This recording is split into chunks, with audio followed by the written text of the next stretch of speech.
Today we're going to talk about the properties of multiplication. The first one we're going to talk about is the zero property. Just like it has in its name, we're going to use zeros when we talk about this property.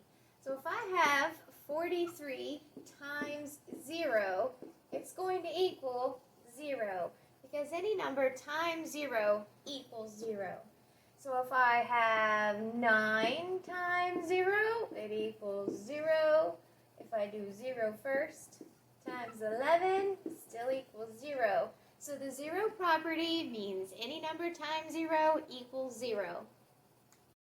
The next property we're going to talk about is the commutative property. Remember, commutative means where they trade places. So we learned with the commutative property of addition, it didn't matter the order of the numbers. It still gave you the same answer when you added them. So that can be applied to the commutative property of multiplication as well. So if we have 3 times 4, and we switch the order to 4 times 3, both sides are going to equal the same thing. So it shows that it doesn't matter the order of the factors, you're still going to get the same answer. So commutative property is just that, where the factors trade places, but you still get the same product. Product is what you get when you multiply two factors. That's your answer. For addition, your answer would be sum. When you multiply, your answer is called the product. So 6 times 5 equals 5 times 6. That's the commutative property.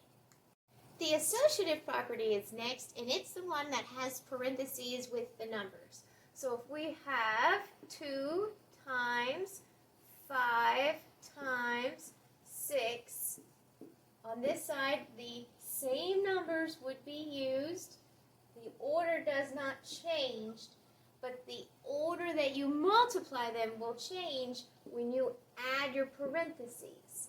So on this side, if the parentheses are around 2 times 5, on this side it would be around the 5 times the 6.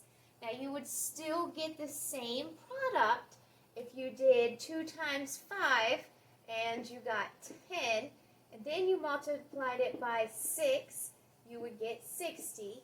Then over here, if you did 5 times 6 first, you got 30.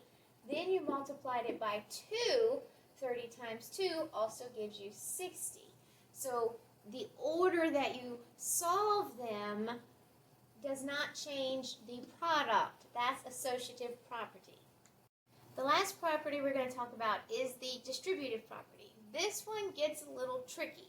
So I'm going to show you two different ways that get you the exact same answer. I'm just going to show you the breakdown first, and then I'm going to show you the simplified version. Okay, so stay with me. So let's say we have 3 times 7. Okay, and let's say we don't know the answer to that. So what we're going to do is we're going to break this 7 up, and we're going to say 3 times, and then 7 can really be broken up into a 5 plus 2, right? Okay, so 5 plus 2 gives me 7. So I'm going to actually take 3 and multiply it by 5 because I know my 5 times tables. I'm going to do 3 times 2 because I know my 2's times tables. So what that gives me is 3 times 5, that gives me 15. And then again, 3 times 2, okay, and that gives me 6.